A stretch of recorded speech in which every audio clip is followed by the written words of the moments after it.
And it's that time of the week again when we meet and we catch up with our naturopath, David Lomman, who joins us now. Good morning, good afternoon to you, David. Good afternoon, Dave.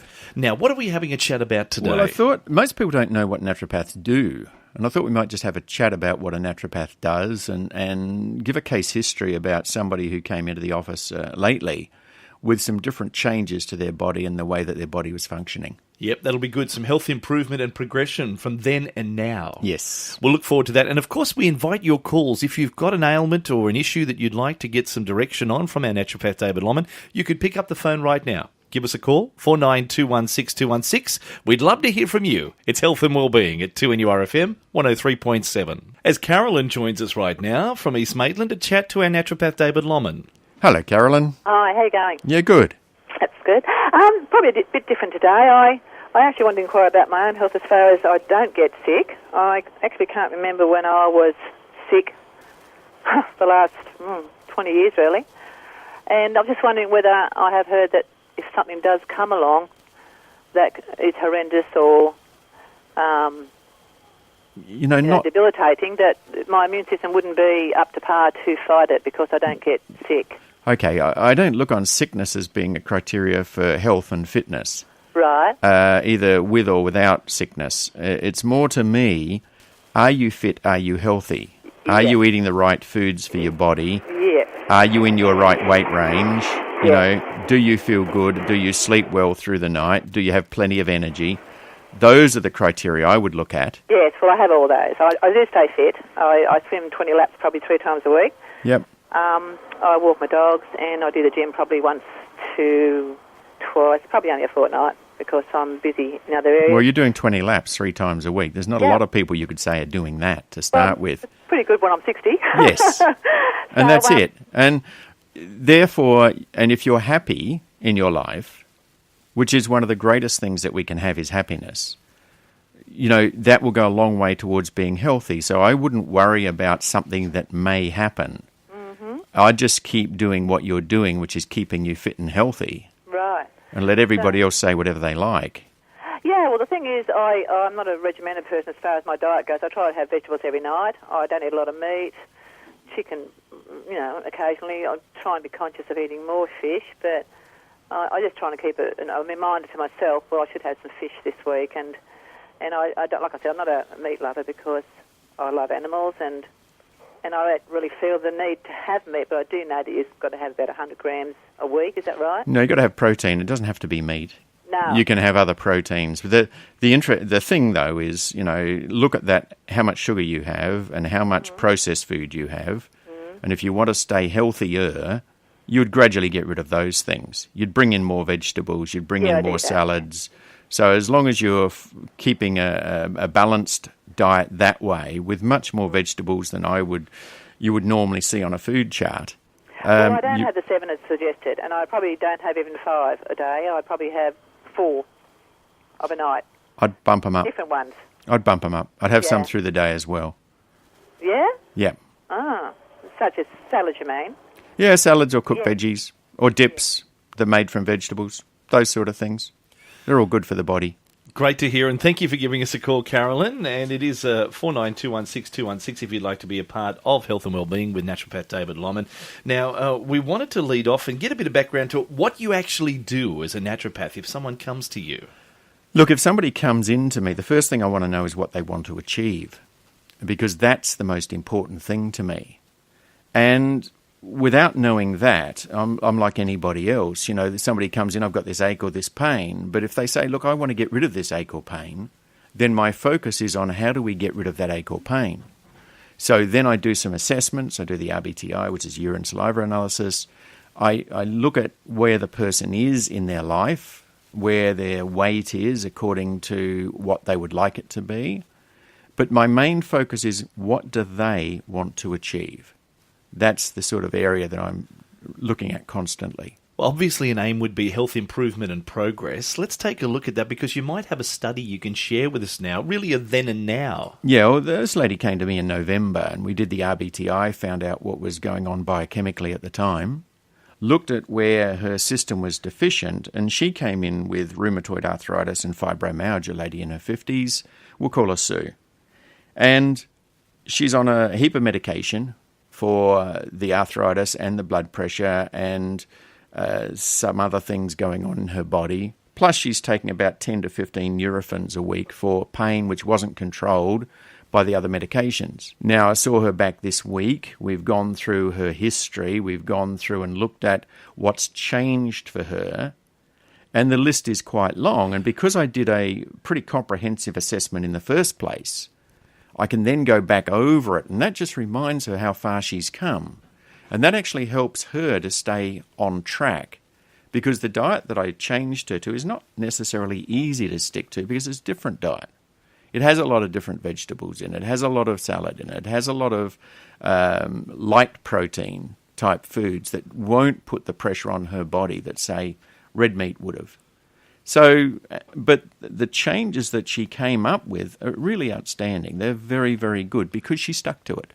What are some of those changes and progress and improvement that we can reveal? Well, for instance, she was complaining of nervousness and irritability. You know, that's not as bad as it was, and the irritability is gone or is better. She was complaining of exhaustion. She was having to sleep each afternoon. Now, along with the fact that she got rid of all the Nurofen and she hasn't taken the Nurofen, she's still on the heavier drugs, but at least the Nurofen is gone, so we know the inflammation has gone down within her body. She's not as exhausted. She doesn't need the sleep in the afternoon. She can actually get more work done around the house. There's vertigo and dizziness, which is gone. So she was standing up, she'd get dizzy. That's gone. She was drowsy before, and that's gone. She was getting headaches before every 2 or 3 days. They've gone. She had digestive disturbances, constant bloating, and that's all gone. You know, and it's not gone through medication. It's gone because she changed her diet and looked at what would be healthy for her body. And even though one of the things that she wanted to do was lose weight, that's more difficult with the medication she's on. However, she feels thinner. Her waist has gone down. She's lost some fluid. Her tissues aren't as puffy as they were before. And she can really feel the changes in her body. And she knows that she's on track towards achieving all the other goals that she set for herself as well. When we continue, we'll find out what some of those changes were that she made to herself and her lifestyle. We'll come back with those soon here at 2NURFM 103.7. It's Health and Wellbeing. Naturopath David Lomman here, and we have a case study that we're working on where we're looking at health improvement progression then and now today. We've heard about some improvement. Let's look at how we go from initial consultation with you and direction you gave this patient, which we're calling Sue, the direction that they needed to make some changes. Can you tell us what you put down for them? Well, the first thing was that they were drinking insufficient water. So she was drinking too little water to actually flush her body out properly. So we increased the water intake to balance with her weight. So for her, that was about 2.5 litres a day. Mm-hmm. Now, once you do that, the increased water will pick up more rubbish in the body and take it out of the body. So we work on a principle of 33 mils per kilo of weight. And when people do that on a regular basis, they often lose sugar cravings as well. They lose a lot of hunger pains. So, and generally the body feels much better. Is it like a flushing of the toxins, the bad toxins in the body also? It is like that, but it's also because you're not reabsorbing putrefacious waste from the bowel because you've got clean water going in there all the time. And the more you can put that clean water in there, the more it actually cleans out the bowel, and it just becomes cleaner and cleaner so that when materials is absorbed from the bowel back through the blood system and into the liver, it's cleaner. It doesn't have the waste material with it.